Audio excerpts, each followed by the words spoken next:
Hello, everyone, and welcome to the party. We're here for the Alliance live show number 78, and it's time for the usual, where I introduce my co-host and guests. And I think at this point, Abby's been here enough to consider her a part of the show. So, I definitely want to welcome her. But first and foremost, I want to welcome my compatriot and the partner of the Alliance live show here, 78 episodes in.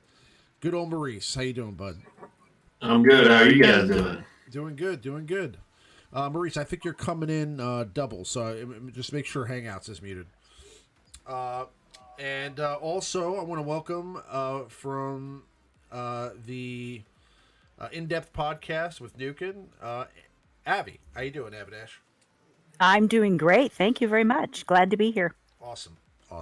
So, not much in the way of news. Around this time of year, the developers over at Capital Games tend to take a multi-week hiatus.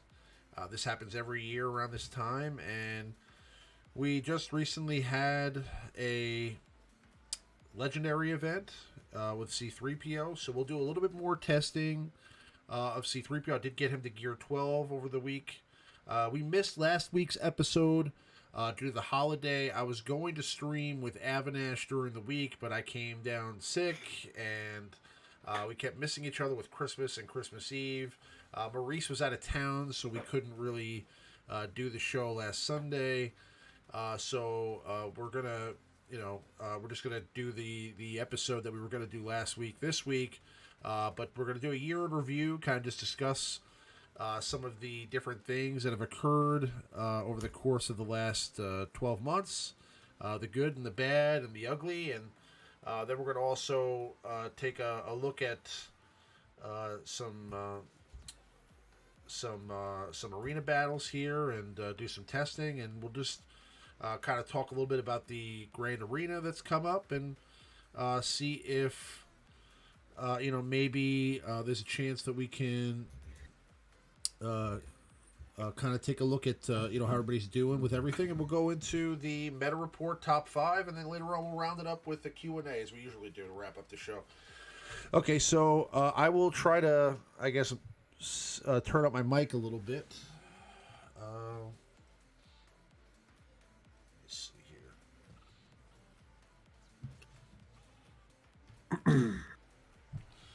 I don't know if that helps, but let me see. Hello? Okay, so that, don't want a red line there, but okay, so I turned up the volume a little bit. Hopefully that's good.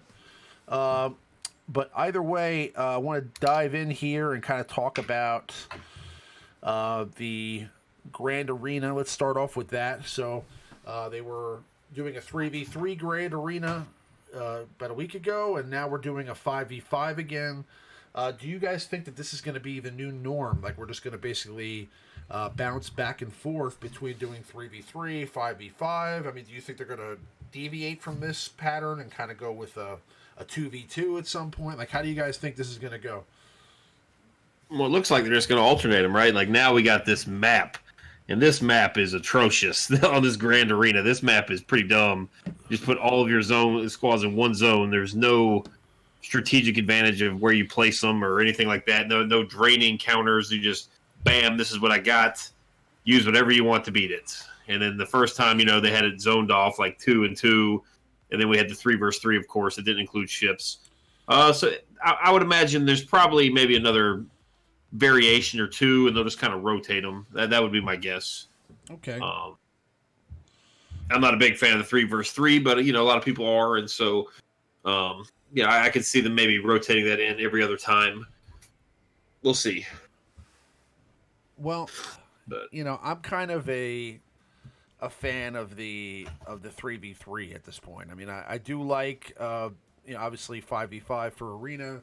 I do think the 3v3 was kind of cool, and it allowed us for some different variations of teams, and it made things a little bit more interesting because you really didn't know what to expect. I mean, what are your thoughts, Abby? I find it's interesting. I'm really hoping that that they keep a variety for the Grand Arena, because it definitely will keep it not stale. I'm not sure if I prefer the 5v5 versus 3v3. I don't like the 3v3, but I like it at the same time because it does give you an opportunity to use stuff that you wouldn't normally use, and especially in the leader position, considering you don't actually need to have a leader sometimes. Yeah. Just a good combination. And your traditional counters don't necessarily work on the 3v3. You got to come up with something different. But I do like the 5v5. That's good to have a trade-off once in a while. But I'm expecting that we're going to see quite a variety of stuff in Grand Arena in the future. Well, what's cool about it is it's just kind of a new thought process. You're really just trying to configure, because the teams that work 5v5 don't work 3v3 necessarily. So sometimes, you're going in there thinking, okay, the best team is Treya, Nihilus, Scion, but that may not be the case. So even though they were kind of built to be together, sometimes you can put together some pretty good defensive teams that are almost like a loop on defense. I've seen some people come up with some pretty sick defensive teams that on 3v3 where you're basically just dealing with a bunch of healers. Like you could do some combinations with Barris Offie and Old Daka, getting revives that make it pretty difficult to ever get a chance to defeat that team, because you're constantly dealing with another person. And then if you have, like, let's say somebody like maybe Night Sister Zombie there that's constantly taunting, or there's lots of different ways to work it, but the main thing is it's pretty interesting to kind of think about all the different variations and possibilities. If you're dealing with 3v3, because again, it's just going to be kind of non-conventional to what we've been dealing with over the last 3 years. So it kind of makes you think about the game from a different aspect. Well, all these people in the chat, they're saying, I love 3v3. It's a lot of fun. They clearly did not face a Barris Offie lead with L3 and Vandor Chewy. You guys clearly did not face that team. it is unbeatable when it's in the back and you used all your all your goodies. That team is a real nightmare. But it's all right. 3 versus 3 would have been okay if they given us some notice. You know, they expect the entire player base to basically undo everything they spent 3 years building in 40 hours and build something completely new and be competitive. Right, That part I right, did not exactly. like about it. I'll tell you, Nick, That with the, go ahead. I'm sorry. that's awful. That was not fun. There's basically scrambling to try to build stuff in 40 hours, and you know who knows. You know if they start doing handicaps, you can only use light side, you can only use dark side, you can only use this and that. You know we'll see what other variations they bring to us. I don't like you said, Maurice, the map that they put out this time. I mean, just having to slap 6 teams into one zone and then one ship in another zone. You get 330 points for knocking out that one ship battle, and you get 500 points or 600 points for knocking out the. It's literally like half for one ship victory. You know what I'm saying? So Right. it's like so stupid. I mean, I get they're trying to maybe make the emphasis on ships to be a little more important, but I don't know. It's kind of weird to me that they would do that. You know, I don't know. It seems like it's just the wrong way to go about it. I think that with the 3v3, the way they had it, where there was like two rows of 3 in the front and then 2 rows of 2 in the back, that seemed to be the best way to go about it. Well, I mean, is my volume really that off? Or Maurice, test it out and just see what the volume sounds like when I'm talking. You sound fine. Let me wait till all this comes in when I'm talking here. Yeah, you're a little low. Okay. Yeah, it's a little low. But this map, I mean, I don't personally like 3 versus 3. It seems like the masters do. That's fine. The 3 versus 3 is fine, but this map, there is no strategy whatsoever to this. I mean, there's no, you know, before at least, I had to place the same amount of teams, but before there was 2 zones in the front. So if I wanted to devise a plan to maybe drain some counters before they get to the back and face some teams, I can't do that now. Here's all 7 of my teams. I mean, there's no guessing on offensively because, well, should I save my Poe and Finn because they might have this in the back? Should I save this because they might have that in the back? No, you can just go ahead and fire away all your counters right off the rip. It's kind of silly. There's no, I don't know. There's gonna be a lot of people just one shot and everything this time. Like this Grand Arena is gonna be one on efficiency, not like wins. Like how many times your defenses hold. Like it's gonna be all about efficiency. So those of you guys that placed really poor defenses, that is not a good strategy for this game mode. The guy I faced placed really, really poor defenses, and I went in there and 3 and 4 manned every single team he had. Even if he did lose to one of my defenses, but had he even cleared my board perfectly, I would have beaten him by like 40 points because he set such poor defenses. Like you don't have to set your best defenses, but you have to set competent defenses. Right. To where you're not going to go in there. You don't want to allow your opponent to be able to 3-man you or take in Nest by herself and just take out your whole team. Like, you know, you have to safeguard yourself. You know, build some teams that will remove protection, that they won't get the perfect wins. That's going to be the way to play this one, I think. Okay. But it's a different strategy, I guess. I don't know. Yeah. I'm kind of whiny tonight, so just ignore me. I've got to grumpy. It's okay to be whiny once in a while. Yeah, I'm going to stop. I caught myself. Yeah, okay. Moving on. Positivity. Let's go. Let me increase the level here.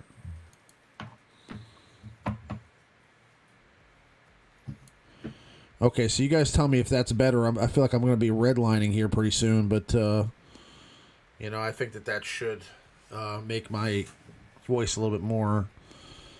I'm in the yellow right now, almost at the red, so that should be good. But yeah, as far as that goes, yeah, I mean, I think that we're probably talking about, you know, really a change of strategy. And that's kind of a cool thing because, again, we've been kind of doing the same thing. I mean, whether it's Galactic War or Territory Wars. Right. It's it's 5v5. So this is kind of something different, and it allows you to kind of try some different variations, some different squads. And I feel like the main problem that you're having with this is like, we don't really have a sandbox mode for this. And we kind of discussed this on the last live show, is that there's no place to really test it. Nobody in Arena is just going to pull all their characters to let you try out, a 3v3 team. And that's the thing. I mean, so with, Arena right now, I mean, with a 3v3 Grand Arena right now, you don't know. I mean, it could be, for example, Finn. I know. Good old Maurice would love to hear that. Finn could be the meta, for Grand Arena. But the meta for Grand Arena could be completely different, and probably is completely different than the meta for regular Arena. So it's kind of interesting to think about and kind of take a look at and kind of dissect, but.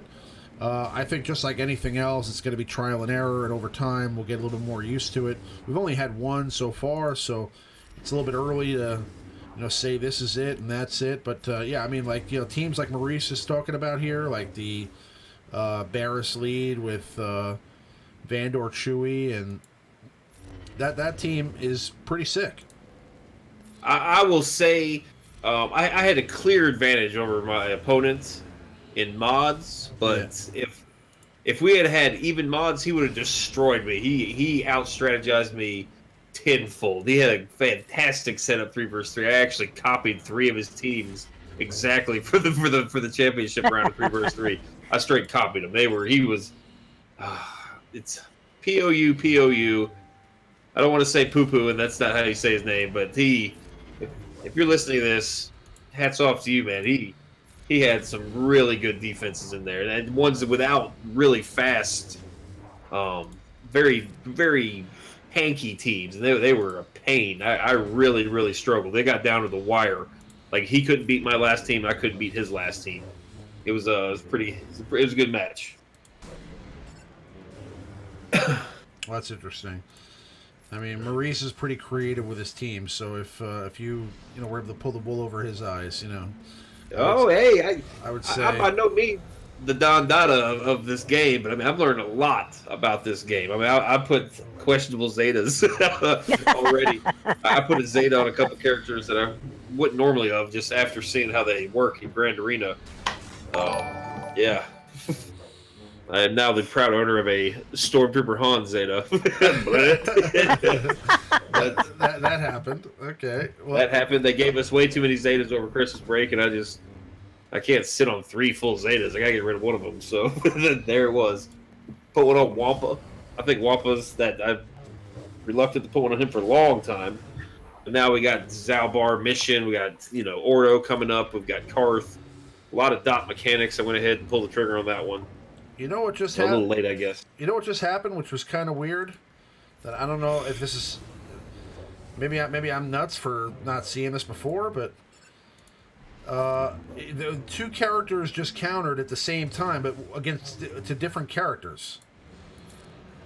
Mm-hmm. Is that possible? I mean, like like one countered Kenobi, and the other one countered Jolie. Yeah, you technically, I guess, had 2 taunts. You had your Mark taunt on Jolie there, and Kenobi was taunting. It's kind of frustrating when you mark Jolie trying to take him out, and they do counter to hit Kenobi. That kind of sucks. It doesn't make sense, right? Yeah. Yeah. Let's see. For those of you that are newer players, what you're witnessing here is the everyday life in Arena for veteran players. Revan versus Revan versus Revan versus Revan. Over and over and over again. Same 5 characters, same lineup, same Zetas. Every day, all day. It's a real exciting adventure. It's just so frustrating. Every day. Do you find that it just kind of gets stale for the first 4 minutes, and then the last minute seems to be when things start to turn? Start to turn because you're like, oh, I got a minute left. I got to go. Then you still, yeah. It does get kind of exciting the last minute, like Remon here, right on cue. Well, it's time to auto at this point because I mean, I'm gonna be in trouble if I don't. So it's. But, I mean that's every meta. Like, we just got out of the Treya versus Treya meta. Yeah. You know, there are some guys that are climbing with guys like Ray. Some interesting Ray comps. Ray can beat Revan pretty consistently. Now with C3PO, you know, if you can't get your turns off first, you can always add a fourth droid to the mix. Then your whole team goes first. You can pretty easily take out Ray team with Ray, or Revan team with Ray. You know, people are using CLS with C3PO, and of course, people are using Finn, the Finn team. Yeah. 4 seconds I left. haven't run up against a Finn team yet, Well, but I 'cause have you're run not- up against JTR, and JTR has almost taken me out a couple times. Yeah. So if you mod them up right and you clock it properly, JTR is consistent. Wow, Like, I'm fast and consistent. yeah. I mean, you can beat them, and if you can run that team, if you can beat everybody in your arena shard, you're more than likely going to beat everybody in Grand Arena. So you can comfortably place your Revan, because no one's really placing Revan that I've fought. Like, everyone's terrified to put Revan on defense. Right. And you know, because I guess they have their Treya Darkside Bastila, but I guess you almost have to have. And this is something I learned. I streamed my Grand Arena on Twitch, and I only had one Revan counter and lost. And I lost that match because I didn't have anything else. So you really want to have two, you know, A and B kind of to take out a Revan just in case. But if you can do that without Revan, that's you got a huge advantage. Well, we got a donation from DSP. Thank you very much, DSP. He's asking Phasma, Pimp Trooper, FOST, FOS, FTP, and Stormtrooper for Grand Arena. He's asking if that's a good team. I'd have to try that one. I mean, there's a lot of countering and a lot of assisting. I'm just not sure. Let me look here. I'm pretty sure Pimp Trooper, his assists only apply to Imperial Troopers. Yeah. So he would call Stormtrooper, and Stormtrooper on his basic, he does deliver that expose.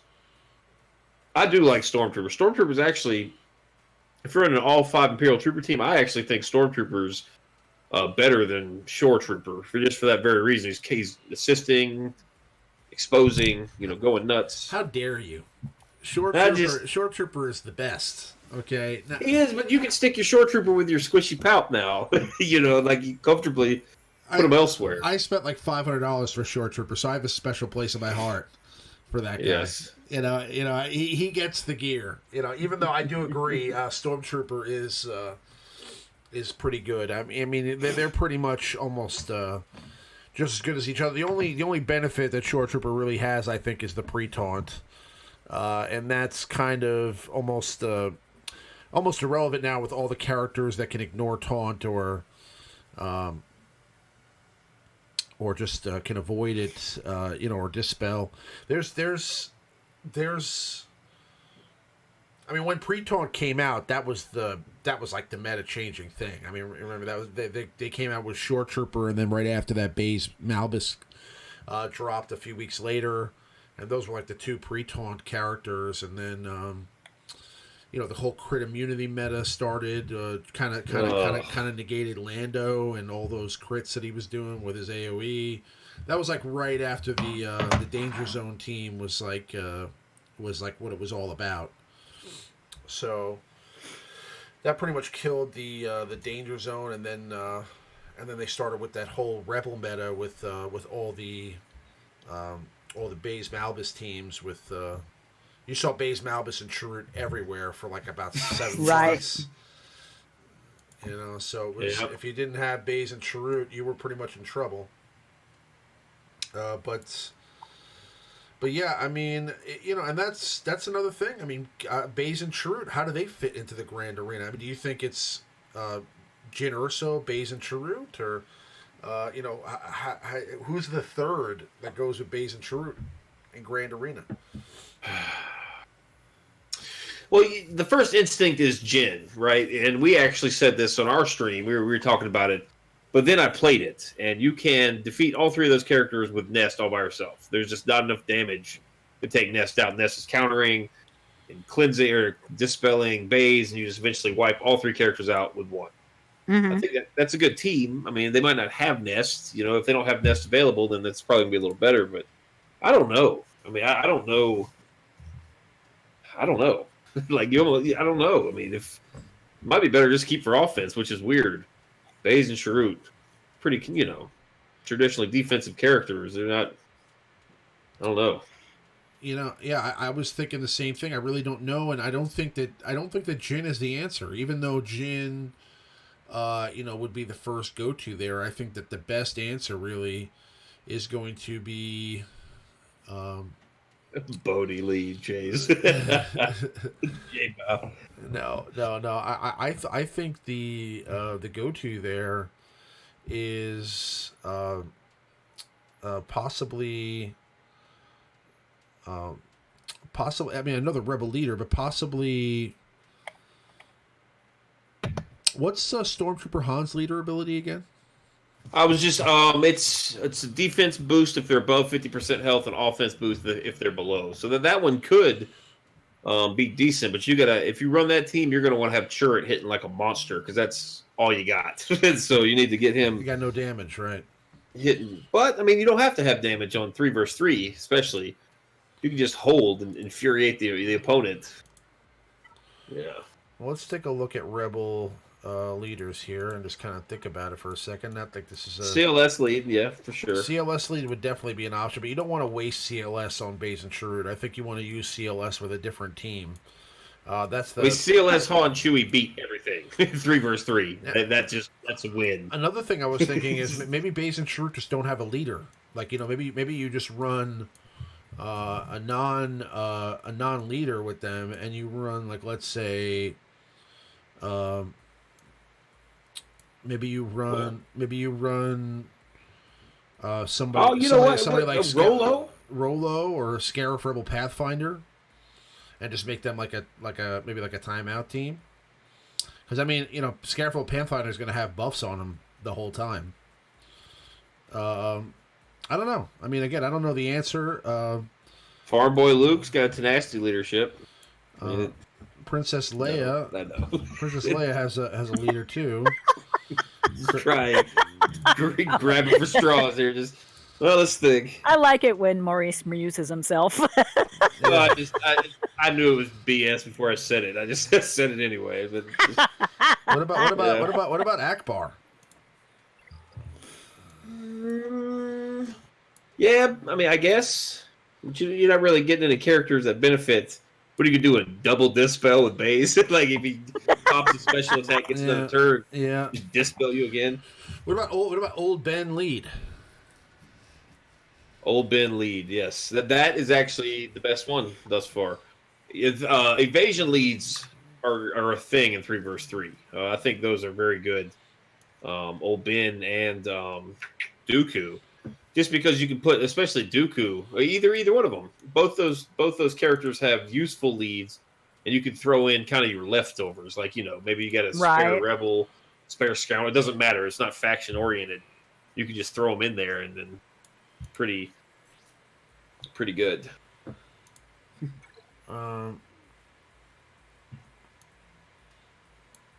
Hera's leaders only for Phoenix.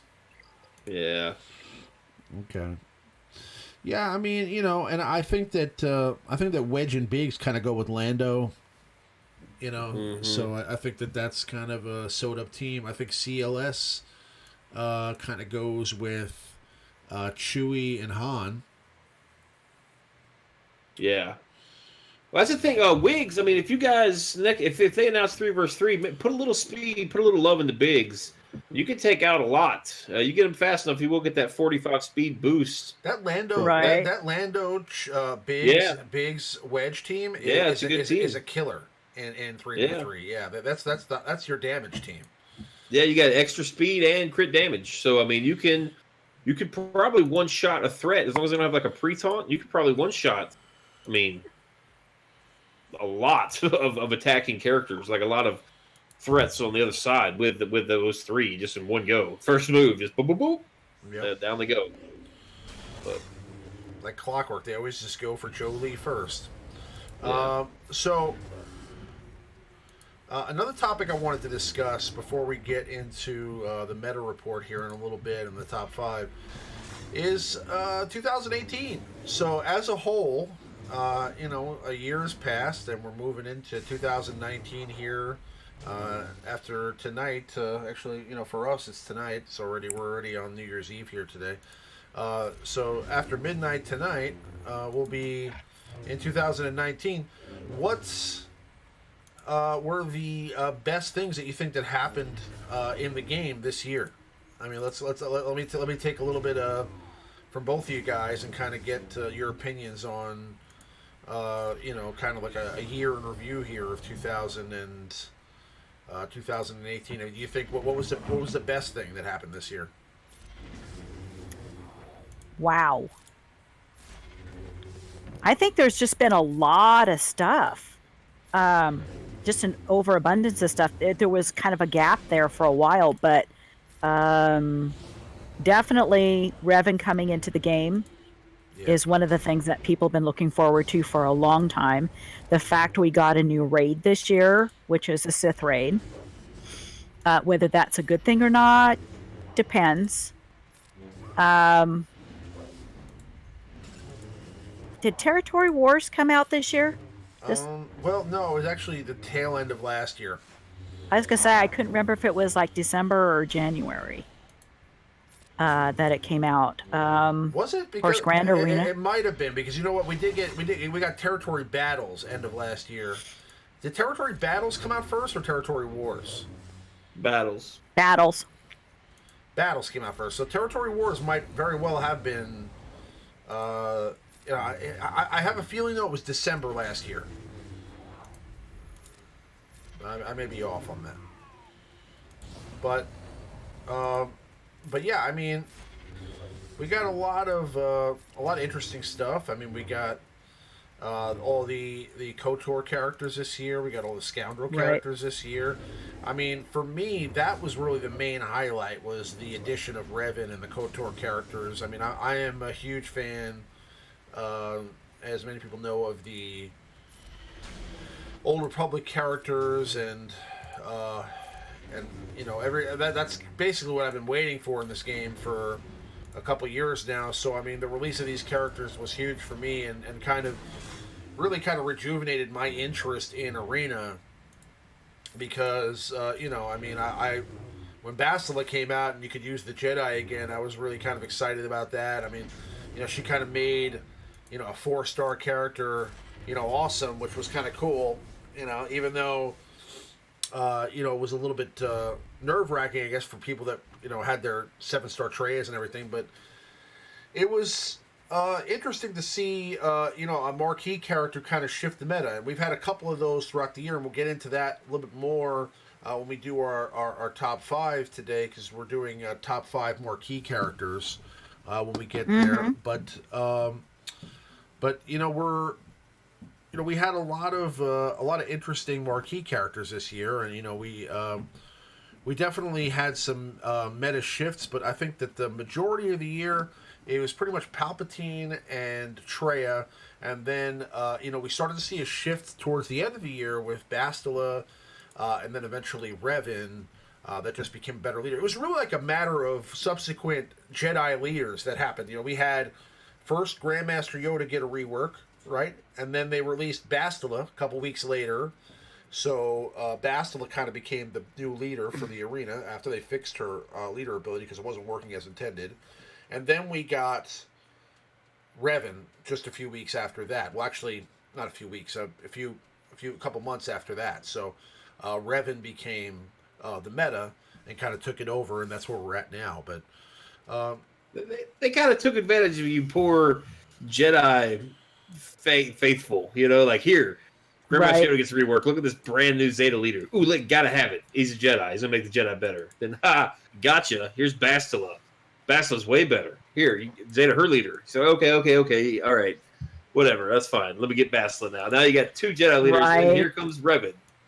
You're like, oh, this is the supreme lead. Now you have to Zeta this one as well. So you Jedi faithful have 3 Zeta leads, for a pool of 9 usable characters. So 3 versus 3, you're in the zone. I mean, too bad you need Grandmaster Yoda for all those teams, but you could run 3 teams with them now. So I double Zated him immediately. Grandmaster Yoda, as soon as they did the rework, I was like, this is it, and I agree. It was kind of you Jedi, you guys are passionate, just like I've like my Resistance, my Night Sisters, my little love affairs. But you Jedi, you guys haven't had a minute since the beginning of the game, but you stayed faithful, you stayed true, you gear 12 all your characters, and then get a little love, and like you get all sorts of love. So, I mean, I guess that's a good thing for the year. Those that finally been waiting on the Jedi got their due. Those that have been waiting for everyone to take notice of the Ewoks, you got your due now. To everyone knows, hey, these little furry creatures are pretty good. We're all forced to get them. Bounty hunter lovers. So those of you that have had a Gear 12 Zam Wessel for 8 months, you got some love too. All these factions, the diehards are getting a little bit of justice now for their, I guess, investments, if you will. So that was a good part of the year. Yeah. Very balanced. Outside of Arena, or not including Arena, the game is very balanced. I think right now they've done a good job of kind of lifting up poor factions, kind of slowing down some of the others. I think they've done a good job balancing the game, for the most part. There were definitely a lot of characters that were kind of cast to the wayside that are now viable again. So you're right. I mean, as far as that goes, a lot of these scoundrel characters now a big deal. I mean, scoundrels were nothing a year ago.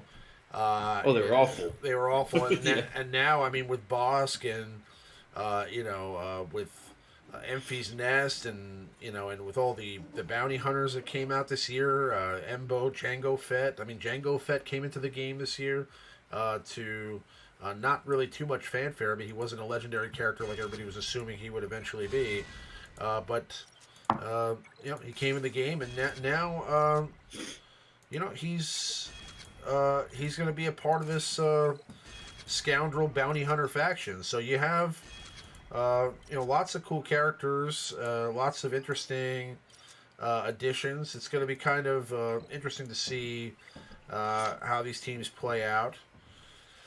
But yeah, I mean, it's been definitely the year of the scoundrel, the year of the bounty hunter, and we've gotten tons of bounty hunter ships, and I think that's going to kind of lead into next year, and that's the next part of the discussion I want to have is how do we start off next year? I mean, we're in January, February now of 2019. What do you think has come and passed now? I mean, do you think we're getting the Millennium Falcon? Do you think? Yes. Do you think we're? Yes, I do. I think we're getting that for sure. I don't know. Something to do with these new batch of KOTOR characters, whether it be Malik, whether it be Darkseid Revan, whatever the case may be. We'll get something for that, right? Yeah. I don't know. It seems that we're going to have a new type of schedule. For the majority of the past year, it's been, 2 rounds of TW, and then you get TB. 2 rounds of TW, the other TB. And now it looks like they're going to mix in the Grand Arena too. So, it'd be a little different, maybe in terms of scheduling, which, if you're a guild leader or officer, you guys probably don't mind not having TW every other week. It's probably a little nice. For you hardworking guild officers and leaders, it's kind of nice. I like TW, but it's been kind of nice this last couple of weeks, just self-paced, just everyone's just kind of chilling out, It's just no one's freaking out about anything. It's no one's, suddenly quitting the guild because we didn't win or something. It's I don't know. It's been nice. It's been so nice not to, my brain has been fried, and since I kind of help out with 2 different TWs and 2 different guilds, so it's been nice to kind of sit back and relax and get caught up with a lot of stuff and say, wow, is this what it's like when you don't have to do anything? Well, it's just the things we've been trying to accomplish in TW. and I kind of confessed I made changes kind of last second. Now everyone's got a chance to catch up and really get on the same page because it's Yeah. hard. You can't expect 50 guild members to instantly have a new team, So it's everyone's got a chance to catch up in terms of that. It's getting like if you're in a little bit smaller guild, you've had time to work on your TB, really practice because they were just throwing them down our throats there, which was nice. I mean, the rewards are nice. It's pretty fairly simple and quick. You get some practice there. Right. That's TB is like a vacation for me. It even though I kind of control both the guilds for that, I've basically got a bot that posts all the orders for each phase. Oh So yeah, I don't have to. Vistara's in actually our chat tonight. He's got TV on lockdown now. But in myself included, it's people are once you get that 45-star mark, people do kind of tend to kind of take it easy, slack off a little bit, myself included. I mean, I got tagged a couple times for the last TB, like, hey, do your special mission. Like, oh, sorry. So it's you got to keep people focused. He's done a great job of that. So Right. Right. In my guild, it's whale watching. yeah. Yeah. Right, Ramon? Yep. Yep. It's a bunch of whales that are overprivileged, just kind of hanging out and sometimes taking it easy. So it's a lot of maintenance, But really, we've actually since Abby's kind of joined, it's been pretty smooth sailing. I gotta say, we've had a lot less problems, a lot less nonsense. I totally just made a mistake, by the way, just doing what I just did. So I'm sitting here talking, but yeah, I mean, it's just been kind of better because we haven't had to deal with a lot of the fallout. What ended up happening was a few months back, about half a year ago, really a little bit more than that, more like 7-8 months ago, there was a real big issue with turnover. I mean, we had a lot of players that were, I guess, kind of done with the game, or they were just kind of burnt out with the game, and it was kind of difficult to retain the players. And when you lose some guys that have been with your team for a long time, some guys that handle a lot of the responsibilities that are occurring on the day to day, some key members, it could be a huge deal, in this game, especially because you become so comfortable with the way things are being done, and you have people that check on everybody to make sure they're doing their 600. You have people that record all the territory battles and territory wars scores and collect everybody's GP numbers to make sure that we're going to hit our stars. And you have people that that do literally tons of work, and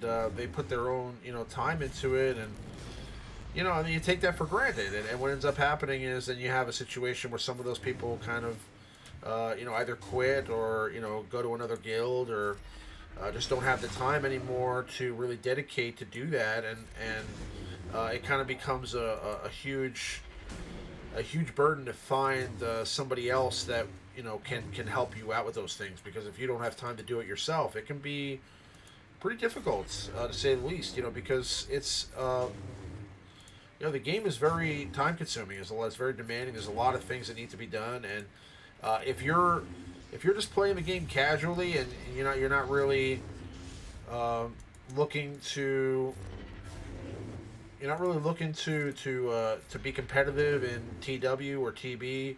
I mean, you can just sit there. Again, also you're not really worried about what rewards you're getting, and you're just playing the game for fun. Then it's not a big deal. But if you're looking to win and get the best rewards, and you want to keep your teammates happy that are spending a lot of money in this game, and you want to make sure that they're getting the best rewards, you got to keep an eye out. You got to make sure that everybody's doing their part, and you got to make sure you got to make some tough decisions sometimes, and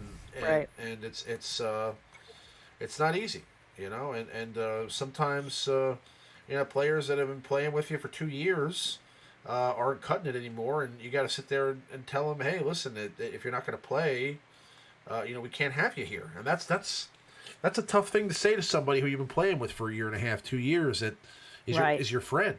You know what I'm saying? And this is a mobile game, and it's tough to have that kind of a conversation with somebody, but it has to be done sometimes because, sometimes people don't want to admit it to themselves, but they just don't enjoy the game anymore. They don't have the time to play it anymore because their personal lives are a little bit more hectic, or whatever it is, and maybe they're more suited now to play with a more casual guild where it's not going to affect 50 other people. You have 50 people that are literally affected by everything that each person does. So if one person just doesn't do their 600 for the day, that affects 49 other people, and that's the way the game was made, to kind of keep you under pressure, and also to keep you accountable. You know what I'm saying? So it's tough sometimes.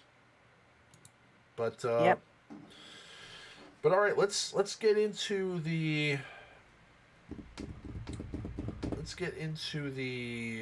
meta report here, and we'll do the top 5. So first and foremost, we're going to take a look at the top 10 leaders at rank 1. And again, we're going to kind of go through this a little quick here because there's not that much of a difference from last week. The only thing I really see here... Revan, Freya. Yep. Yeah, what do you know? Yeah, I mean, I do see an increase in Rage Jedi training. And that's because I think... of C3PO. So I think that there's more people using Rage Jedi training now, and CLS because of C3PO. Also, Finn is on there. Yes. So we're seeing Finn in the meta actually as the number 6 leader in Arena. I will say, if you guys have Finn, great. But I would not put resources into Finn until after the new year when they announce how they're going to change it. They mentioned in a forum post they're either going to change something with Traya in the Sith raid, or they're going to change Finn's leadership mechanics. And I would imagine if they change Finn's leadership mechanics, it's going to apply to all areas of the game, at least with C3PO. So... if you have him, great. Use him. Use him for whatever you want. A lot of guilds are prevented. Some guilds are even like, hey, you can't use this team P3. So, but if you can, get in there. Whatever. Use it while you can, because there's a good chance that my precious Zeta Finn might be slightly altered come the new year. So, I definitely put a moratorium on that team in my guild. Yeah. And that's it's broken, and if they change it to where Treya's, they're just going to make a change to the raid mechanics, then your arena teams will probably remain as long as they don't touch Finn. Everything Right. you use them for will work, but I would hate to see people see it. Look at this meta report, listen to all the people, all the talking heads like us, be like, yeah, Finn's great, and then put a Zeta on Finn. They're like, oh, Finn isn't great anymore. Then you just waste all his resources, because Finn is not an easy character to gear either. He's relatively difficult. Lots of Carbonis, lots of strength-based tank pieces that you can put on a million other characters. But I would be would be very disappointed if they nerf Finn's leader. I hope it's not that, because I think his leader ability is great as it is, and finally has some viability. It would be great. I've been considering. I have him at gear 11 now. I've been considering getting him to gear 12 and putting him in arena for fun with C3PO. And it's like, I don't want to go ahead and do that until I know what's going to happen, like you're saying here. And Exactly. I hope that they don't do that. Or if they do it, I hope that they make him still, an arena viable character. But I really hope that they fix the raid and not the character, because Exactly. I agree with that. Because it's in their defense, they have very few times have they actually nerfed a character. They might nerf a mechanic like the expose in the raids. Like expose did less damage. They'll alter mechanics, but very rarely have they touched and physically altered a character. You know, they did it to Zombie and they did it to Daka, but we got the Daka Zeta back. They tweaked Barris's wording. They gave us a Zeta back for that. They're very, very, for as many characters we have in this game, and as many characters that have been released, you know, broken, it's not too common. So, right, I'm feeling good. Right, yeah. I tell that to Newt and Newt Gunray when they nerfed Newt. No, Newt Gunray. Come on. That was super cheap though. That Newt Lando thing a while back. Remember that? Oh yes. Yeah. That was way back. Yeah. Yeah. Yeah. That was. Ugh. Yeah. Newt's been tweaked a few times. Poor Newt. Yeah. Yeah. Newt got nerfed again after that. Yeah. Newt has never had a chance. But yeah. He still doesn't. Poor Newt. No, poor he's pretty Newt. bad. Yeah. He's bad. But, anytime he kind of peeked his head out and they were like, a little Newt, he just got slapped right back down again. It was just, anytime he's worked, it was a break. It was like he broke the mechanics of the game. And it's happened twice now. So it was like there was a time in Arena where like you could literally just double down with Newt like over and over again, and it was ridiculous. And then there was, that's what it's called, right? Double down. Yeah, it's double down. And then there was the raid too. So that was another one. But all right. So besides that, we're gonna see how Finn gets treated here in the new year, and we'll act accordingly based on whether he gets nerfed or not. Sorry, I didn't mean to derail the conversation. Apologies. No. That's important. That's why we do this is to kind of give players that that are watching this either now or on the replay some sort of idea as to what to expect, and try to give them some sort of advice on how how to navigate through the game. I mean, if you've already got the character like me and Maurice do, or that's why you're a game changer. That's why I'm a game changer. Is to try to help people out. If you have the character already, you've tested the character already, you can tell people, does it make sense to do it? Does it not make sense to do it? And kind of guide people in the direction that is going to benefit them the most. And we're right now in a situation where this character has just recently been kind of pushed up in viability to where you may want to think about using him or putting some resources into him. And, we don't know what the future will hold with him. So it's definitely best if you're not already invested in him to kind of wait and see which way they go with that over the next couple weeks. But let's see here. We will now go to the top 10 squad members at rank 1. And again, not a huge difference here. Grandmaster Yoda still number 1, Revan number 2, Bindo number 3. Obviously all Jedi in the top 5. Then we've got Nihilus, Thrawn, Scion, Traya, and Bastila the Fallen as Traya continues to fall. Bastila the Fallen is seeing a little bit more use. Again, more and more people that don't have Revan are utilizing that Bastila Fallen to kind of help climb in the arena.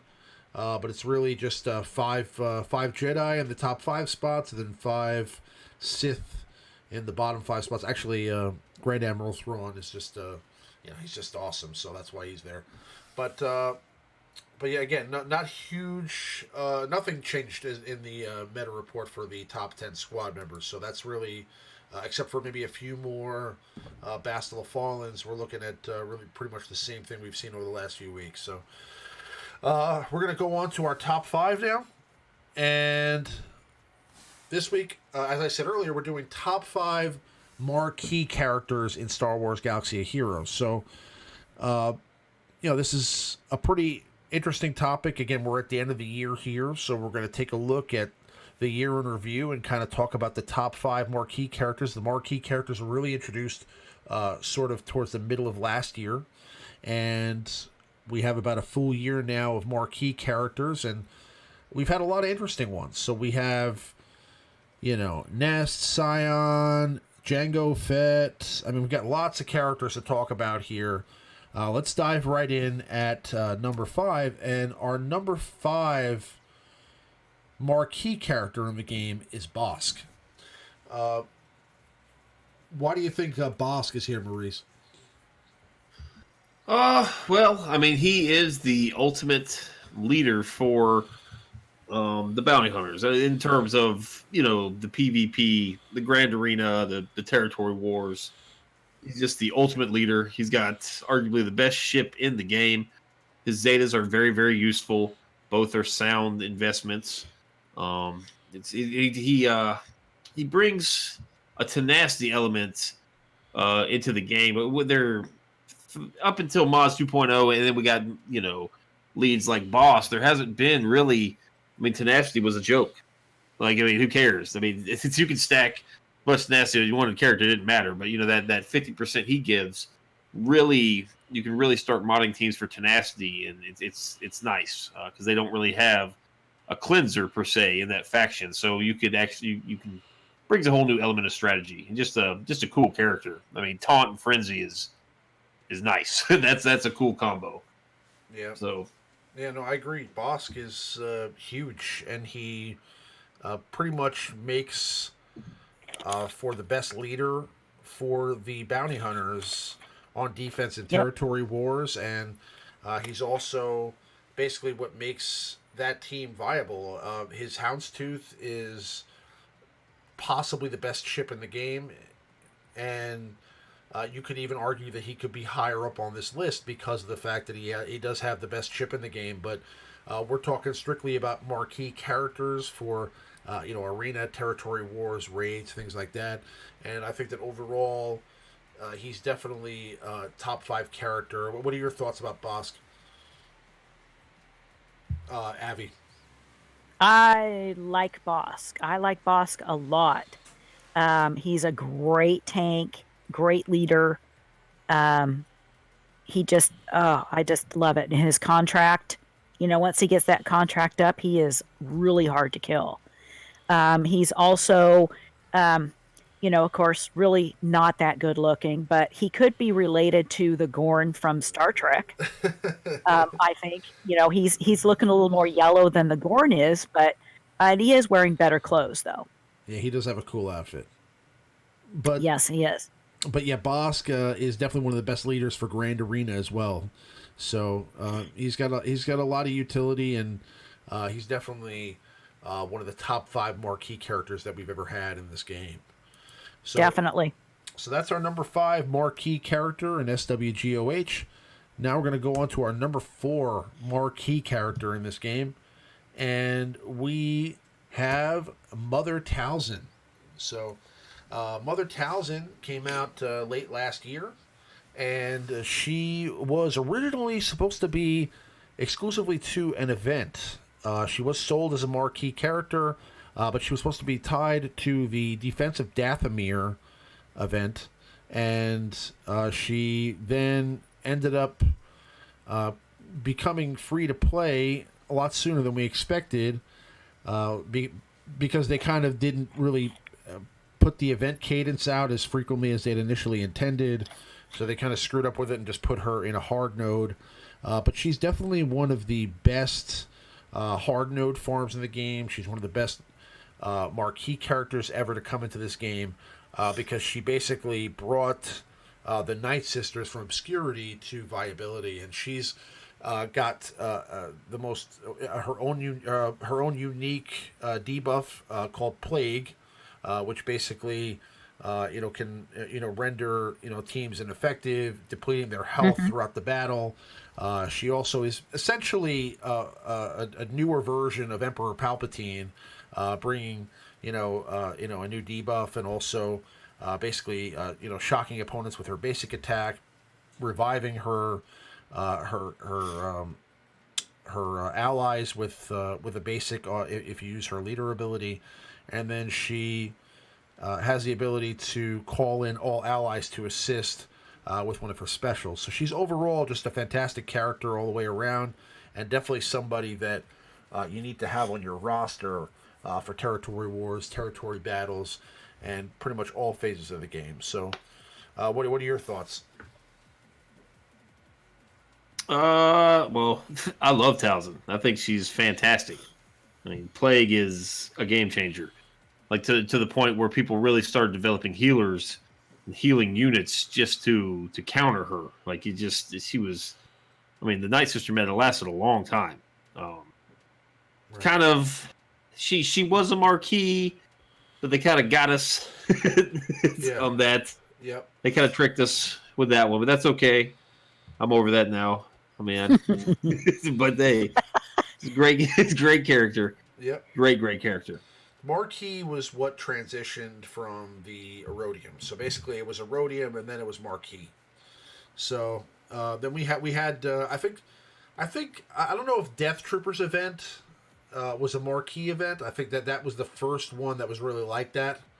But after that, they changed like the pricing for the characters, and then they called them Marquee events, and that's where everybody was able to get like a 3-star version or a 4-star version of the character. I believe at first we were all getting 4-star versions of the characters, and then eventually they changed that as well. But that's our number 4 marquee character in Star Wars Galaxy of Heroes. Moving along to our number 3 marquee character in the game, we have Darth Sion. So Darth Sion, I mean, what can you say? He's probably the best tank in the game. He's been meta since the release of the Sith Raid, and he is obviously great when coupled with Darth Traya and Darth Nihilus and their synergy in the Sith Triumvirate. But he's just a fantastic character. He dispels through foresight, which is a huge thing, especially against the Jedi and the Resistance metas. And he also has the ability to put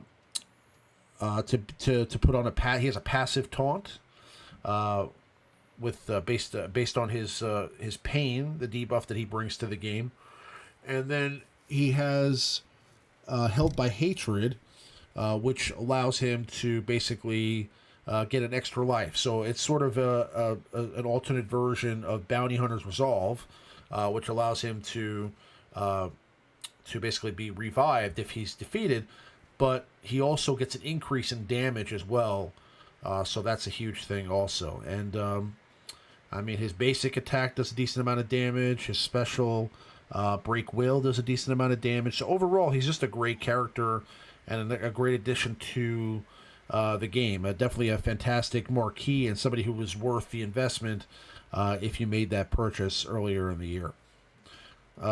What are your thoughts, Abby? He's definitely not somebody I would take home to mother. But he is an awesome tank. He's one of the best tanks in the game. I think behind probably GK at this point. But in a sense, he's better. Being I do love the dark side and such. His passive taunt is extremely annoying, and which is a good thing. Not when you're on offense, though. And he just works so well with Triumvirate. He can actually work on any other team as well, because he's just kind of a plug-and-play character. Probably not quite like Nest, but very similar in that sense. And he can just go to town, and I love it. And he can hit really, really hard, which is something that a lot of tanks don't usually do. What do you think, Maurice? Well, he's just, I mean, you pretty much nailed it. Just AoE dispel through foresight. That alone is worth it. You can actually, he's a tank that you can actually mod offensively. Once he pops that Held by Hatred, he hits like a truck. I mean, you can crit on that special move. I mean, depending on the character, you can crit for 50k plus, from a tank. That's unheard of in this game. He's defensive to start, offensive to end. He's just very flexible in how you want to mod it. He's a fun character. Very, very cool. Absolutely. Character. Absolutely. That's our number 3 marquee character in Star Wars Galaxy of Heroes. Now we're moving on to our number 2 character, marquee character in Star Wars Galaxy of Heroes. And this is going to be debated here because this can kind of go either way. But our number 2 character, in my opinion, is Enfys Nest.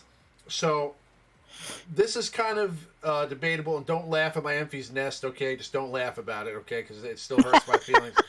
But, Okay, I'll get it out of the way. but no, seriously, Enfys Nest is a fantastic all-around character. I mean, really was kind of the best marquee of the year in a lot of respects because Hmm. Enfys Nest brought so much versatility. I mean, when the character first came out, I was like, oh my god. I mean, this is a meta-changing character. When we were first testing this character, I was like, oh my goodness. I mean, like, counter attack, AoE daze, dispel, stun with that dispel, ignores taunt. I mean, it's just everything Enfys Nest does. I mean, I can't believe that they made a character from that Han Solo movie so damn good, but they they did. And I mean, what a cool character though too. So I mean, overall, she's got a really cool look. She's an interesting character, probably the coolest character from that movie overall, and. She definitely adds a lot of viability to the scoundrels. If you have a Kira lead and you're able to get her out there, you can really run her in a lot of different squads, and she's so versatile. She also has that unique ability which stacks her protection, which makes her virtually impossible to kill if she's stunned. So it's one of those things where I think that she would probably be number one if they didn't alter her abilities a little bit recently. They gave her kind of a little subtle nerf. So I would say the newer version of Enfys Nest is number two. What do you think, Maurice? Well, they basically made a character, and they gave her the 10th fastest speed in the game, and they gave her a AOE turn meter removal and daze mechanic. So that alone is disgusting. That's nasty. You can lead the match, remove turn meter from all the other teams, and what she did is she was so fast. If you could get her to go first, it basically gave your entire team an actual turn order. You could mod your team to have them all go the exact order you wanted, no interruptions because the opposing team hasn't gone. And so that was something we haven't seen in a long time. I mean, we were in the middle of the Sith meta for months. It's just a total RNG fest, but especially with that Palp lead. Like, it was unpredictable what characters would go win. And what Nest did was allow you to actually build a proper team. Nest goes first, and then A, B, C, D every single time. There's a very consistent Right. team offensively, and like you mentioned, just a dispel in the basic and a countering character. So I mean, just taunts. I mean, are virtually useless against her. She can bypass them, or she'll just instantly get rid of them if you attack her one time. So, but yeah, and we're seeing now you can either build her fast and kind of do the strategy I mentioned, or people are building her with no speed, very, very tanky and very high in tenacity to kind of help counter the Revan. She just eats all the damage. And like you mentioned, it has lost some of its effectiveness, but it's still a decent strategy to use. So you get very flexible again. Another character that you can mod a multitude of ways and still have a great, great character. Yeah. Yeah, I mean, she's just a great overall character. What do you think, Abby? I really like her. She's the only character that I wailed on. Now, I have not even seen the movie yet. Wow. So for me, yeah, I have not seen the movie. I'm waiting for a double date. At one of these nights, I'll be able to get that done and be able to see the movie. But Enfys Nest was one that I saw it. I saw your guys' YouTube videos about it, and I had to get it. So it's the only character I've ever wailed on, a character that I have never seen in the movie yet. Well, I mean, listen, you didn't miss much. Okay, I'll tell you that. It was a good film. It was okay. I wouldn't say it was great. I wouldn't say it was bad. I think it was kind of somewhere in between. I thought it was, now in retrospect, I thought it was a good movie. Like, in that it was kind of different, but the only problem with it was that you really knew what to expect, right? I mean, that Right. Chewie and Han are going to survive, and they're gonna be in the next movie. So it's really cool. The one thing that I'm not going to mention to you is that there is a cool cameo at the end, and that kind of made it a little bit more interesting. But it would be cool if they had done a few things differently to make it viable for a second movie, because I think their plans were to do like a Solo 2 eventually, and kind of add to the adventures of Chewie and Han, and I don't think the movie did well enough to deserve that. So, but that's our number 2 marquee character in the game. I think you guys all know who number 1 is at this point. He's the only one that's been left off the board that makes sense at this spot, and that is Darth Nihilus. So, Darth Nihilus is by far the best marquee character in the game. I think. I mean, again, I think it's really more so now that Nest has been a little kind of nerfed, but having Annihilate is just so awesome. Oh yes. I mean, again, you have to have a character. A character like this is a must-have. I mean, he's basically he gives you the ability to really defeat any team. Okay, because with Nihilus on the squad, I mean, you can use Nihilus as a 5th with a Rebel team. You can use Nihilus as a 5th with an Empire team. You can use Nihilus as a 5th with a Sith team. You can use Nihilus as a 5th with a Jedi team. Okay, you can use this guy to annihilate any character that would be able to then render that team ineffective. So, I mean, if you have, let's say, a team that has an Emphy's Nest and you can't take out the Nest because Nest is such a problem for you, Nihilus can answer that question for you. If you have a team that has a Traya and you can't take out the Traya because Traya is just such a problem for you, Traya is so fast, or Traya has, you can take out Traya with Darth Nihilus. If you have a team that, Nihilus is the answer to anything, okay? Annihilate is the answer to anything. So ultimately, you really cannot find a better ability in the game, and thus you can't find a better character. He does cooldown increase. He can dispel with his basic attack. He has the ability to stick debuffs on passively on all his opponents, and overall, I mean, he's a pretty fast character. He does decent damage, not the highest damage dealer in the world, but his utility, as a Sith, and also as a character that can basically one-shot any character in the game, is fantastic. So it doesn't really get better than him. I mean, thoughts, guys? You guys agree, disagree? Well, just he was always awesome, but then they made him even better with the inclusion of Scion, who made the list, and also Darth Traya. Every time either one of those characters get a debuff, Nihilus gets 10% turn meter. And we were in the middle of the Sith meta for months, and every one of those characters just spams debuffs everywhere. So every time you get debuffed, Nihilus just gets tons of turn meter and gets that Annihilate off much quicker.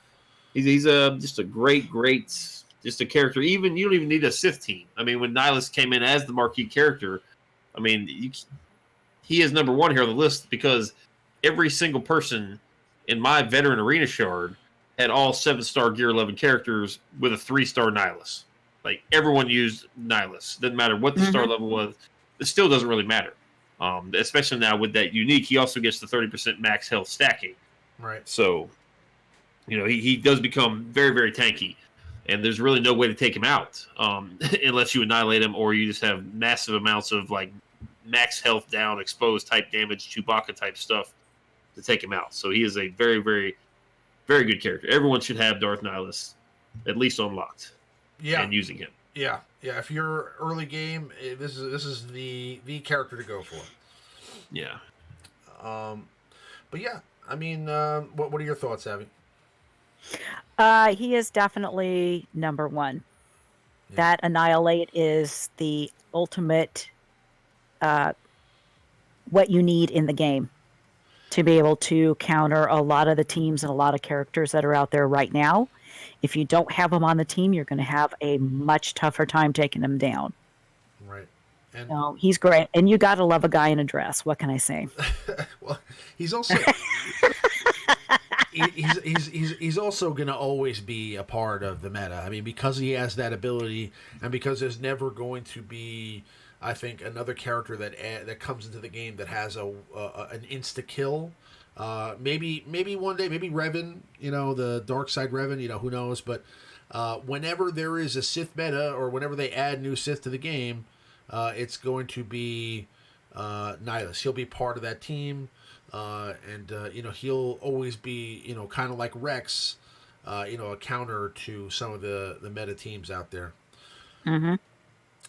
But yeah, I mean that's our number one marquee character in Star Wars Galaxy of Heroes history. We're now going to move on to our honorable mention, and some of you guessed it. The honorable mention is Bastila Shan. So Bastila was, as we discussed earlier, a character that when Yoda was reworked kind of made the Jedi viable again. Okay, now obviously since the release of Revan, she's kind of become more of a support character. I mean, she is a support character, but I'm saying she is more of a support character on the team than a leader now. I mean, if you have her as a leader, she still works well. I mean, her ability to give bonus protection and tenacity is fantastic. But she really just overall is great with her legendary master's training. She basically gives buffs to Yoda on all these Revan teams that allow you to do so much damage. Also, she has the ability to dispel. She calls an assist. She has one of the better leaders in the game. And she offers you an alternative option in 3v3 Grand Arena because you could use Bastila as a leader and Revan as a leader and get 2 teams out of the Jedi instead of 1. And she just has a fantastic unique, with that stacking protection. Her basic doesn't do, that much damage. Again, she's not a huge damage dealer, but if she gets those buffs and she starts, running around out there with the rest of the Jedi, she can definitely, put in her work. So she's worth it, and she was a character that is also viable at 4 stars because of the stacking protection. You can get her to gear 11 and use her right out the gate. So she was somebody that basically kind of trumped a lot of the teams, out there because she was able to jump right into the meta at 4 stars right after her marquee event, which was getting people, somewhat frustrated when it happened. But what are your thoughts, Maurice? Myself and some of the others in the chat were kind of worried that your Jedi homerness would have Jolie here. It's good that you picked her. You could even make a case she makes a top 5. She's probably 5, 5B. So I mean, there's a lot of characters obviously to choose here. She brings a whole new element to the game. You can't debuff her. You can't debuff the team. What the Jedi do have is a lot of tanky characters. Grandmaster Yoda is obviously probably your offensive weapon, but for the most part, a lot of these characters have very, very deep health pools. Like Ayla Secura, you've got, some of the other maybe less desirable ones, but now you got your Revan and you have Bastila. You can put your powerhouses on the Revan team, and just put your real tanky teams on them, characters on the Bastila team for defense, and you've got a very hard team to get through. So very, very good character. That buff that she gives on the rally is fantastic, and she gives the little green icon passive boost, and she does give her she does kind of give out a little bit of turn meter, and that little bit can be the difference in a battle. So this is a character y'all are going to have for Revan, and it will be a character. Most of those characters that you get for Revan are going to be characters you want to develop, and this one is definitely the first one you want to take all the way up. Very, very easy to gear, as is her dark side counterpart. So this character is very, very free to play, friendly, if you will, and make yourself a nice, viable team on a budget. What do you think, Abby? I think she's great. To have her in the lead position and have all those basically tanky people behind her and one big offense hitter, you've got a powerhouse right there. She's great. She's also fits great on a Jedi team. She can lead a Jedi team, and what's nice is that now we have more than one viable Jedi team that we can use. We've got your Revan, and then you've got your Bastila here. Right. Yeah, she's just a great addition, and I agree. I mean, she could definitely also be in the top five, but there are just so many good marquees that have come in. I mean, again, we're going to probably see some more in the coming months, but we'll eventually do a top five marquee ships as they add more of those. We have started to see an increase in ships being added to the game and more marquee ship events. So, down the road that'll be a thing too. But that's our top five marquee characters for Star Wars Galaxy Heroes. If you do like that kind of thing, please do leave a like on the video. Do subscribe to the channel and click that bell icon for notifications when we go live and we publish content. So what we're going to do is we're going to dive back into some action here. We're going to go back to doing some battles, and Maurice has compiled some questions, and he will continue to compile questions. So if you guys have any topics you'd like to discuss, any questions you'd like asked on the stream, now is the time. Do type those topics or questions into the chat, and we'll try to scoop them up and discuss them on the stream here before we wrap it up. Now, Mr. Wonderful, you asked a question earlier about streaming Grand Arena battles, and that is, just want to answer that real quick.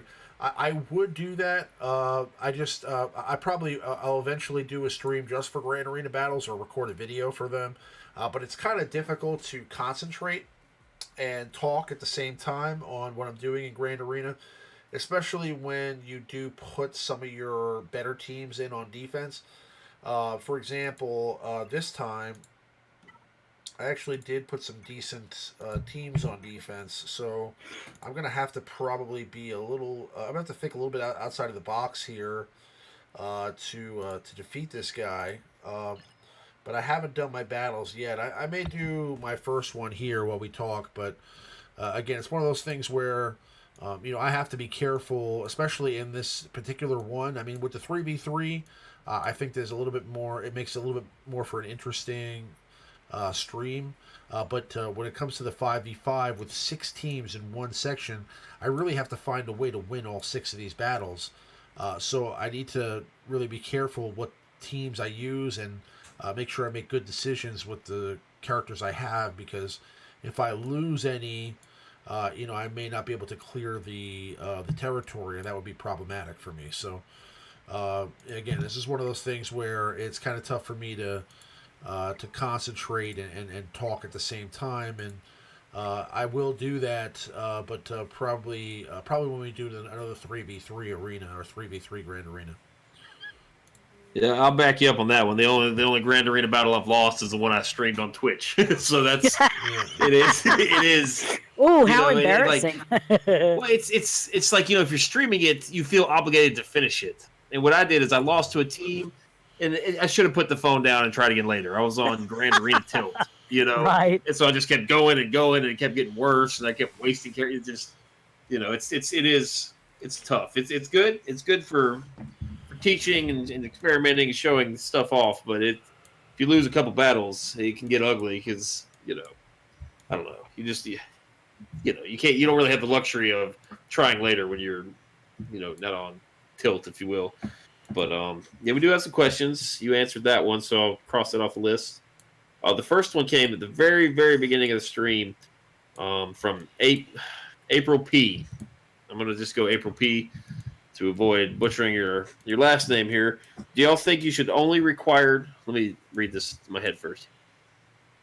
Basically, do you think that we should only be required to have the pilot unlocked and not have their power, gear, Zetas directly correlate with the ship's effectiveness? That would be nice, but there's no way for the game to generate any sort of income if you do that, right? I'm sure there are lots of people that have spent a crystal or two on some stun cuffs for characters like Jedi Consular, Plo Koon, Sith Marauder. These characters are not great characters, but they do have decent ships. So, and you have to invest in the characters. Like the Geonosian meta, Like, no one, everyone has their Gear 11, Gear 12 Geonosis now for the ship meta. These characters are, with the exception of Sunfact, generally worthless characters. Like they're not very good. So it's a way to influence us to gear up characters that we probably wouldn't otherwise. Plo Koon especially. No one should have Plo Koon. It's like, no, he's awful character. I have him gear 12. Well, for the ship is fantastic. Oh yeah, Great, especially now that we're entering the mace meta. Plo Koon is a must-have. If you're running mace, he's awesome. I don't have him, and I hate it because I'd love to have that heal, especially with Grand Arena. You get, that's the way you get points. Just bringing Plo Koon off the bench, heal all your characters up, and finish them off, and you've got all your ships with max health. You get a few extra points that way. So, yep. Those a lot of those Galactic Republic ships are good for that reason. Just the regenerating protection and health. So, yes. Let's see. And then we have the next question, Mr. Wonderful. All right. I'm hoarding my crystals right now, Ramon. I want your advice. I have 13,000 crystals currently, and I'm wondering whether you think it's worth finishing my hoard for Darth Revan. I guess he's saving crystals, anticipating a Darth Revan release. Like the real Revan or the Jedi Revan that we have right now. Or like the he said Darth Revan, so I imagine maybe hoarding crystals for maybe purchasing via shipments or packs or something for the new batch of KOTOR. Okay. Well, I think if that happens, we have a little time. I don't know. I mean, listen, I find it hard to believe that they're going to release another version of Revan so soon. I think that they're going to save that. But then again, I also thought that it would be kind of ludicrous for them to add another version of Bastila so soon, and they did that. So, well, I mean, if you track it out, and if they do the same progression as they did for the light side Revan, you're looking at probably about the end of February for any sort of dark side legendary event, whether it be Revan, whether it be Malik, it might be a curveball. Who knows? I mean, you're looking probably the end of February. So 13,000 crystals will get you a lot of those faction packs. If you don't have if you have all 5 characters under 7-star, no pack is a good value, but that one is very helpful for the panic farming. That's how I got my light side Revan. I didn't have any of those characters at 7-star, so it was a decent option, I guess. I never want to encourage crystal packs, but I mean those can't help you in a pinch. A lot of people got their Ewoks finished that way. They're always there. The ones you just instantly scroll through that never even pay attention to until it's panic time. Then you're like, well, you got to get these now. So they are. I agree. I feel like you should definitely save those crystals for February. I mean, by then you'll probably have a few thousand more, and that'll help you tremendously when the time does come for that. And I would prepare for that because again, it's. I mean, the writing is on the wall. Those KOTOR characters didn't get released for nothing, right? So, again, I feel like maybe HK-47 could be the 5th option there. But we'll have to see. Either way, when those characters drop, I would definitely start to work on getting those packs. But whenever the characters become farmable, which could be sometime in the beginning of January here, I would definitely start to also utilize your crystals wisely to farm these characters. And I don't know where they're going to drop, whether it be hard nodes or Cantina nodes, but I'm assuming when the second set of characters drops, whether that's going to be Canderous, not Canderous. That's going to be Karth and Juhani. When they drop, it's going to probably be close to when the event comes. So whenever Karth and Juhani drop, I would start to really look at probably within the next 3 to 4 weeks, there's going to be an event for those characters because they're not going to give us a ton of time.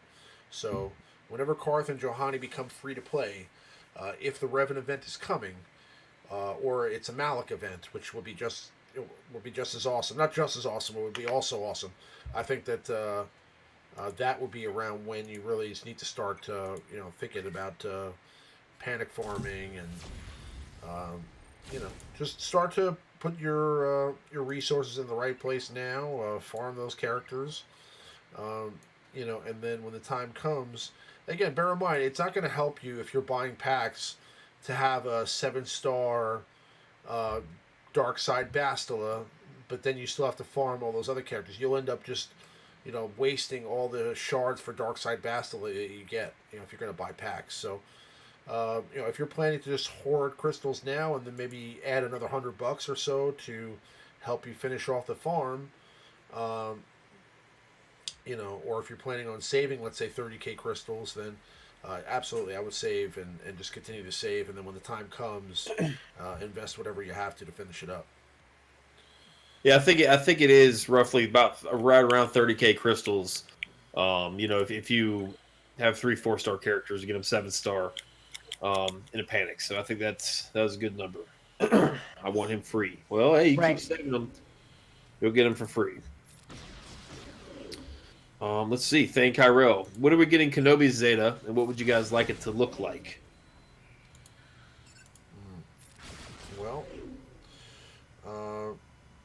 I think that we will eventually get a Kenobi Zeta. I don't think it's happening anytime soon because I feel like the Jedi Pass has already come and passed.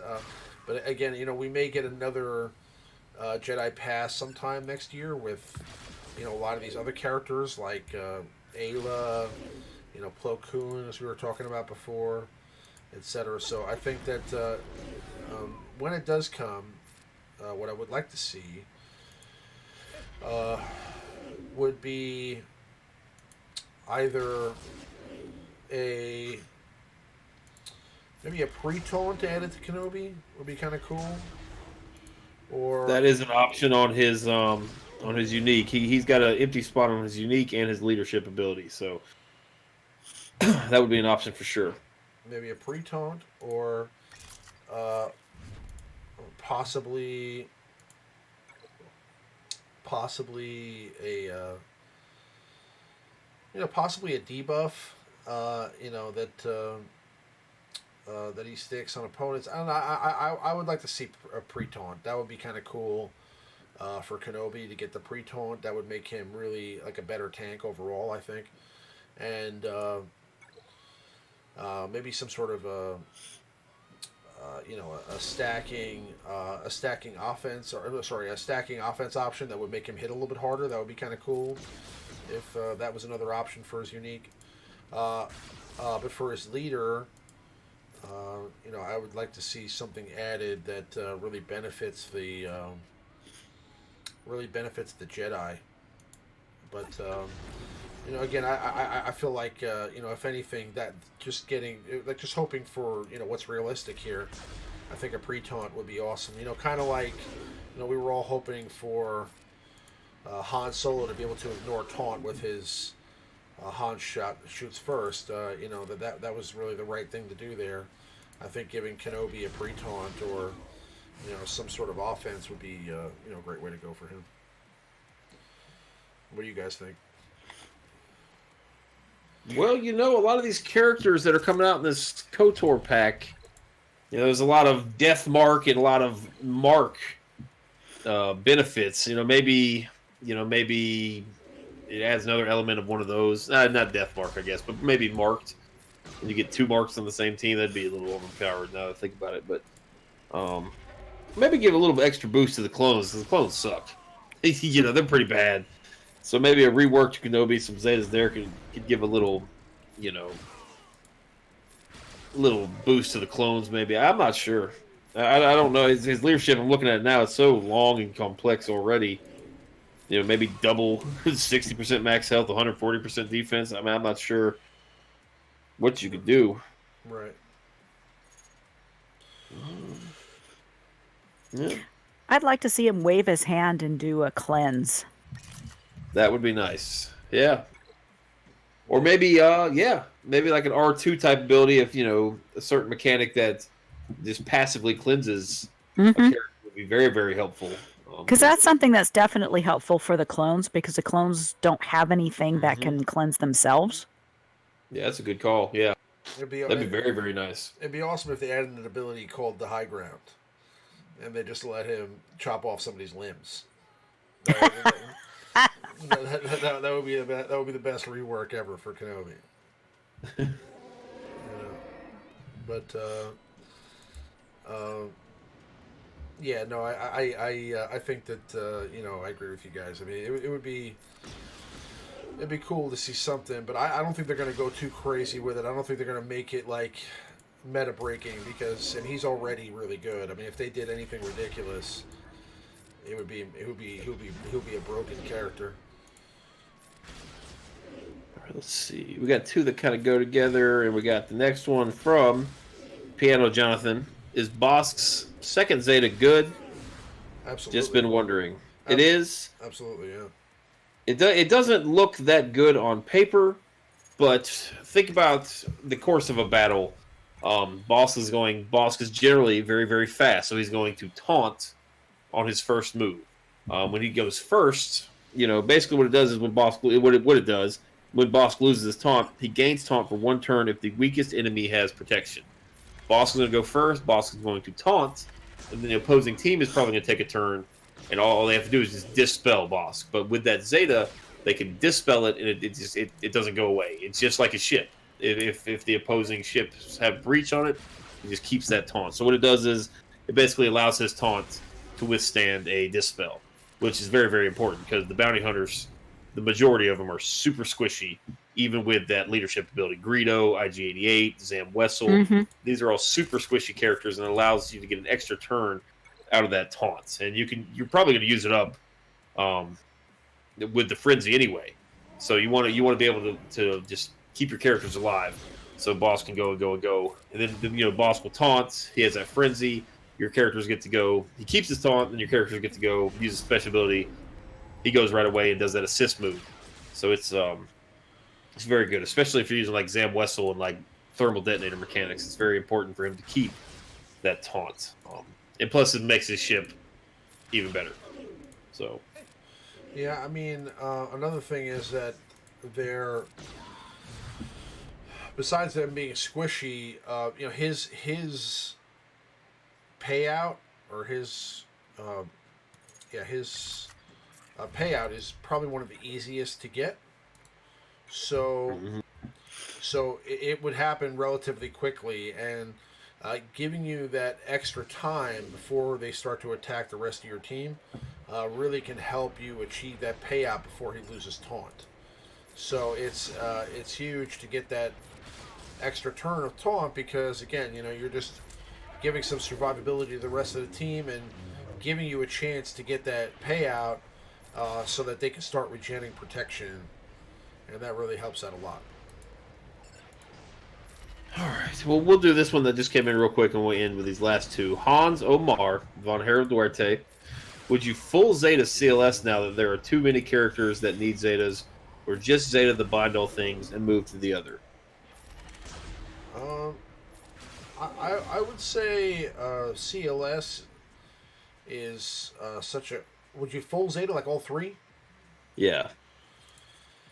I kind of find his leader ability to be not really that important. But again, that's just me. I think that uh, the added tenacity and all that with his other unique is actually really worth it. So I think those two Zetas are really great. I think the leader ability you can kind of do without, even though it is cool. I would definitely get those two done and then skip the leader for now. Uh, Mm-hmm. but if you're if you have the extra Zeta and CLS is your leader in Arena, then absolutely I would Zeta all three because if you're using this character to help you get your, and we say this all the time, if you're using this character to help you get your 500 crystals every day out of arena, then you want to use every edge that you can, and that means giving him one extra speed on every mod that you can, or, whatever you can do to give yourself a little bit more of an edge. Do it, and if getting a little bit of extra turn meter can help your team do better, then I would do that. You know what I'm saying? And it's worth the Zeta then if he's your arena leader. But if you're just talking about overall, like just to slap another Zeta on CLS, there's definitely better Zetas out there than his leader Zeta. I would definitely do it bonds all things. Even not for arena, just the benefit it gives to your raid teams. It's very, very good. 10% turn meter to himself, and other allies gain half that amount whenever he resists a detrimental effect. He gets protection. When Luke inflicts a debuff is when he gets that turn meter, and both his basic and his special have 2 debuffs on each. So if he lands them both, he's giving, every time Luke goes, he basically gives 10% turn meter to the team. That Zeta is very good. If you would ask me 3 months ago, I would have said the leader 2, but now you've got Chewbacca, you've got C-3PO. I mean, there's so much burst damage on that team. It's a get in there and get it done type team. Like, you just burst them down quick. So I do think the leader is a little less of a necessity, I guess, if you will. Now, I would hold your Zetas, do bind all things, and then just kind of sit on that. Agreed. Yep.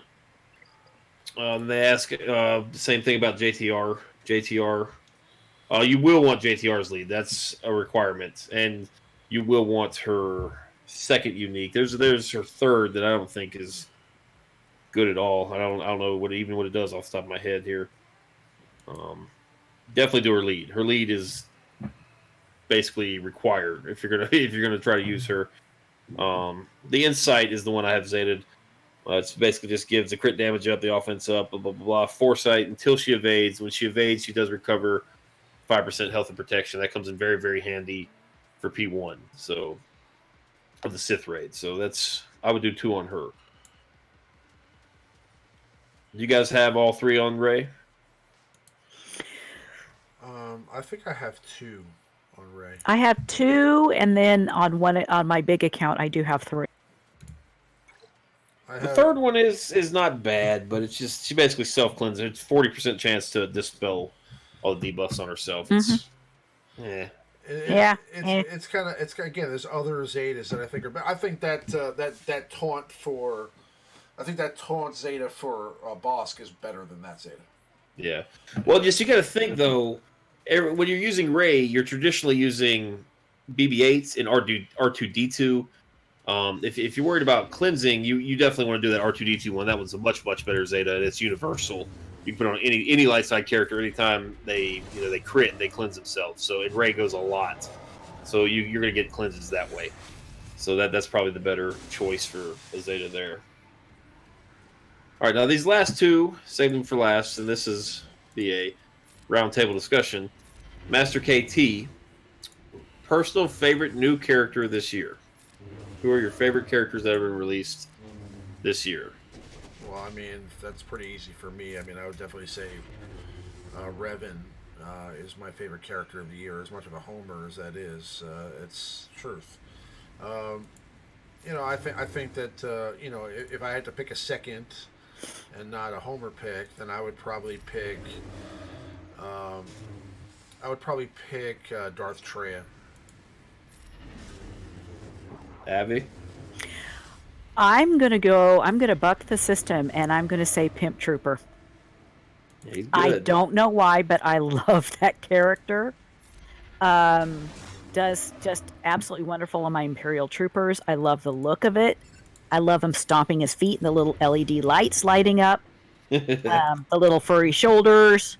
The whole thing. I just love the way he works.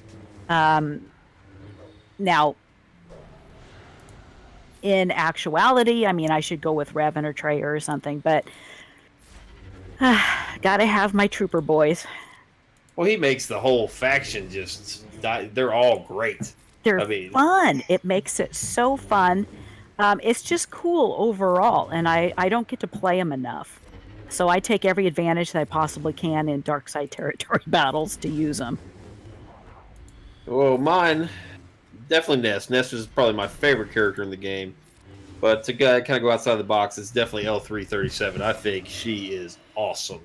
She is such a good tank. We talked about cleanse a second ago, and she every time you hit her, she just passively cleanses a scoundrel. If you guys have not started working on L3, you really, really should. I mean, the ship is great. She's got tons of synergy. Her Zeta, basically gives all the droids a revive. She's a very, very just plug and play type character. I mean, I'm sure everybody in this chat has seen her at least once in Grand Arena or TW, Mm-hmm. and you get it's just infuriating that you can't kill her. Just like you can't. She's constantly cleansing herself. So much health, like her health just stacks to ridiculous amounts. Yeah. So, Pimp Trooper. Yeah, that was a good pick. That was a good one. Yeah, he's really a lot of fun, and if I was picking a fun pick, I'd say yeah, he's one of them. Another one for me that's more of a sleeper pick. I mean, again, I picked like Trey and Revan, who are obvious like huge characters from the lore that you want to see in the game. But if you're picking like a sleeper pick, I mean, to me, I was a huge fan of Visas Mar this year as well. So that was another character I was really glad to see. I'm a huge fan of that character, so I think she's really cool. And I'd love to see her get a faction tag. I'm kind of disappointed that she doesn't have one. And now that they have so many Old Republic characters in the game, it would be cool to see her get, that Old Republic tag. But overall, I think she's definitely an interesting character. Mm-hmm. Okay, and our last question tonight that kind of goes with it. DSP asks, "Who is the most underrated character?" That's the question. I assume that's in the game, so I guess that doesn't have to be released this year. So who do you guys think? Who's your most underrated character? Oh, I have to think for a second. Well, while you guys think, I do have the luxury of looking at these questions, before you guys know. I'll go first with this one. Mine is definitely going to be, this probably won't surprise very many people, Chopper is my underrated character. I think he's phenomenal, super fast, much like Nest, kind of, he's got the dispel, and when he dispels, he will remove turn meter. He's super fast. He was my personal counter to the Baze Shore Trooper meta we discussed earlier. He goes first, especially Baze. He's got the Retribution and Taunt, so you dispel that immediately, and then you remove turn meter for the 2 debuff. So he's removing, I think it's 20% turn meter. He's got a Taunt. He's got a Cleanse. He's got his basic attack does no damage, but he'll go and go and go. He assists any droid or Phoenix ally.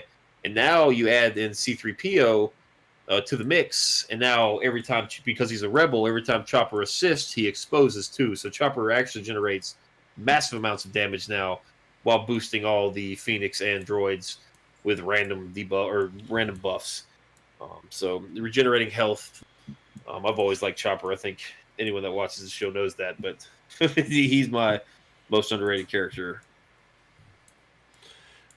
My pick is I'm gonna go with Mission Vow, and I think that Mission Vow is a real good sleeper because I don't think a lot of people can see I think a lot of people don't notice how much damage she can do when you put her Zeta on.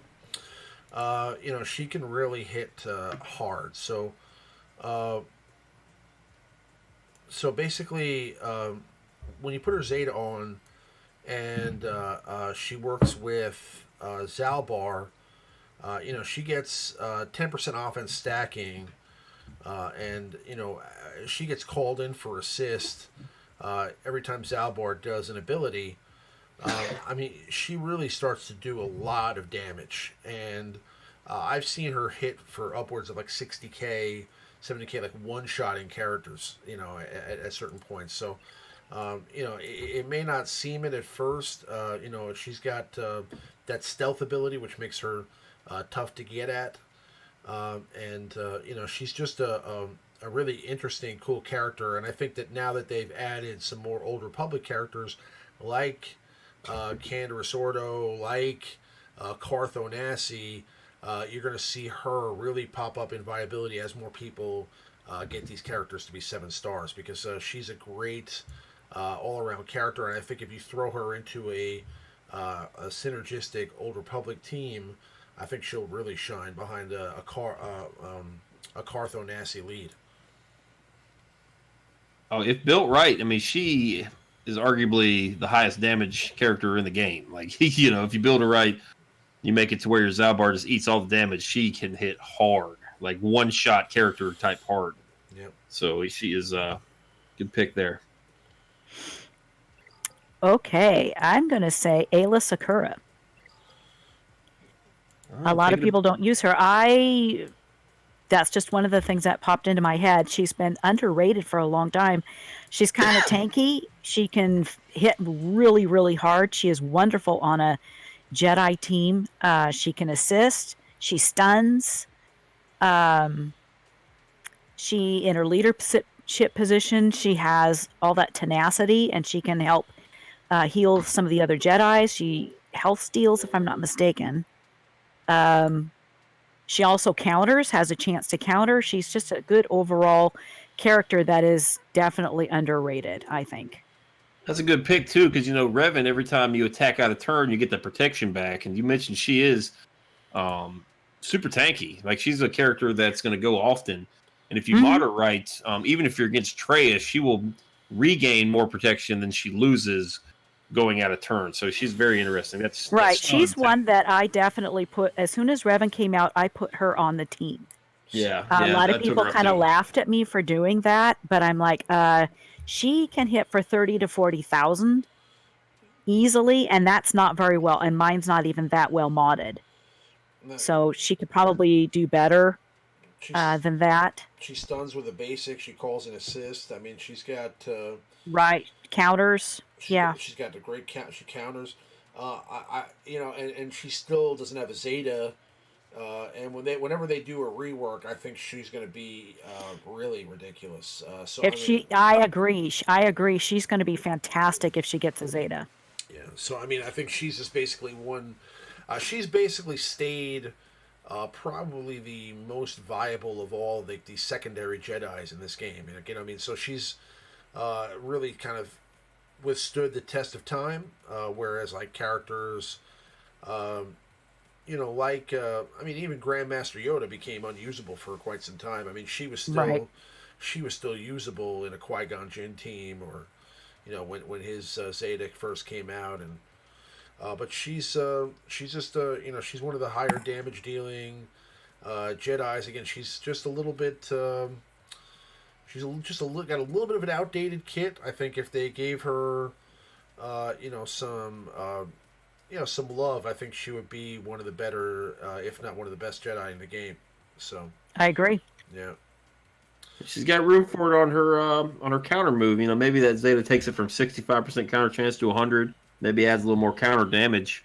Yeah, there is room for a Zeta there. So that's. I mean, with her ability to call an assist and stun with that counter, I mean, that's really pretty sick. I mean, or if they gave her a 2-turn stun. Like Kylo Ren has, that would be pretty sick nasty, too. Yeah, you know what I mean? So that would be pretty sick. So, I mean, there's a lot of things they could do with her. I'd like to see them do something different with that Survivor ability, that special she has.